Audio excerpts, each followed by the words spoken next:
तो 14 अगस्त को उत्तराखंड में जिला पंचायत अध्यक्ष और साथ ही ब्लॉक प्रमुख चुनाव के लिए भी मतदान और मतगणना होनी है और इसे लेकर नेता प्रतिपक्ष यशपाल आर्य ने राज्य निर्वाचन आयोग से मतदान केंद्रों में सीसीटीवी कैमरे लगाने की मांग की है।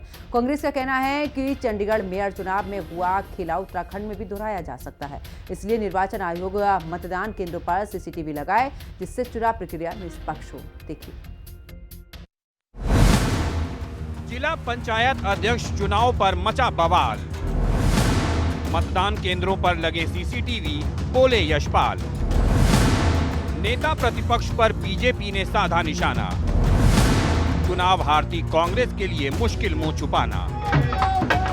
14 अगस्त को उत्तराखंड में जिला पंचायत अध्यक्ष और ब्लॉक प्रमुख चुनाव को लेकर मतदान और मतगणना होनी है। बीजेपी पहले ही 5 जिला पंचायत अध्यक्ष और 16 ब्लॉक प्रमुखों के चुनाव निर्विरोध जीत चुकी है। ऐसे में बाकी बचे 7 जिला पंचायत अध्यक्षों और ब्लॉक प्रमुखों के चुनाव में बीजेपी ने जीत के लिए पूरा जोर लगा रखा है। वहीं कांग्रेस भी जीत के लिए बेकरार है। चुनाव को लेकर नेता प्रतिपक्ष यशपाल आर्य ने निर्वाचन आयोग को पत्र लिखकर मांग की है कि मतदान केंद्रों में सीसीटीवी कैमरे लगाए जाएं। यशपाल आर्य ने कहा है कि इन चुनावों में मत देने वालों की संख्या दहाई में होती है, इसलिए निष्पक्ष और पारदर्शी चुनाव हो, इसके लिए मतदान और मतगणना की प्रक्रिया सीसीटीवी की निगरानी में हो। यशपाल आर्य के साथ सुर मिलाते हुए कांग्रेस का कहना है कि चंडीगढ़ मेयर चुनाव में जो हुआ था वो खेला उत्तराखंड में भी दोहराया जा सकता है। वैसे भी बीजेपी ने पंचायत चुनाव में मशीनरी के दुरुपयोग की सीमाएं लांघ दी हैं, इसलिए मतदान केंद्रों पर सीसीटीवी कैमरे लगाए जाएं जिससे कोई गड़बड़ी नहीं हो सके। वहीं बीजेपी का कहना है कि चुनाव में कांग्रेस अपनी हार सामने देख चुनाव प्रक्रिया पर संदेह पैदा करने की कोशिश कर रही है और इस तरह की मांग उठाकर अपना चेहरा बचाने का प्रयास कर रही है। चंडीगढ़ मेयर का इलेक्शन का जो उदाहरण है वो सामने हो तो निश्चय जानिए भाजपा इस मामले में कुख्यात है कि चुनाव को चोरी करना, नेताओं को चोरी करना, सरकारों को गिराना, दल बदल कराना, लोगों को खरीद लेना, चुनाव को खरीद लेना, इन सब चीज़ों में भाजपा विख्यात है और कुख्यात भी है।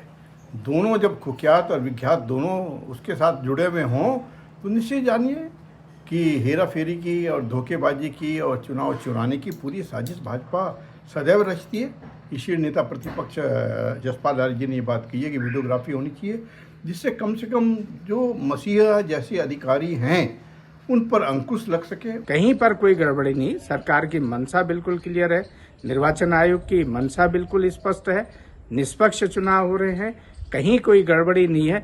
केवल कांग्रेस पार्टी अपनी हार से बौखलाकर इस तरीके के आरोप लगा रही, बेबुनियाद आरोप लगा रही है। और कांग्रेस आप देखेगा कि अभी जहां 7 जगह पर चुनाव होने बहुत निष्पक्ष चुनाव होंगे और भारतीय जनता पार्टी के 7 के 7 प्रत्याशी प्रचंड बहुमत से विजय हासिल करेंगे। 14 अगस्त के जिला पंचायत अध्यक्ष और ब्लॉक प्रमुख चुनाव से पहले ही बीजेपी समर्थित प्रत्याशियों के कई सीटों पर निर्विरोध जीत हासिल करने से कांग्रेस को झटका लगा है। ऐसे में बाकी बची सीटों पर चुनाव में गड़बड़ी की आशंका जताकर कांग्रेस ने निर्वाचन आयोग से वोटिंग और काउंटिंग सीसीटीवी की निगरानी में कराने की मांग की है। देखना होगा कि निर्वाचन आयोग इस पर क्या फैसला लेता है और चुनाव में क्या कांग्रेस कोई उलटफेर कर पाती है या बीजेपी निगमों की तरह जिला पंचायतों में भी कांग्रेस का सूपड़ा साफ कर देती है। देहरादून से संवाददाता दीपिका भंडारी और शुभांगी भट्ट के साथ ब्यूरो रिपोर्ट, हिंदी खबर। तो कांग्रेस की जिला पंचायत अध्यक्ष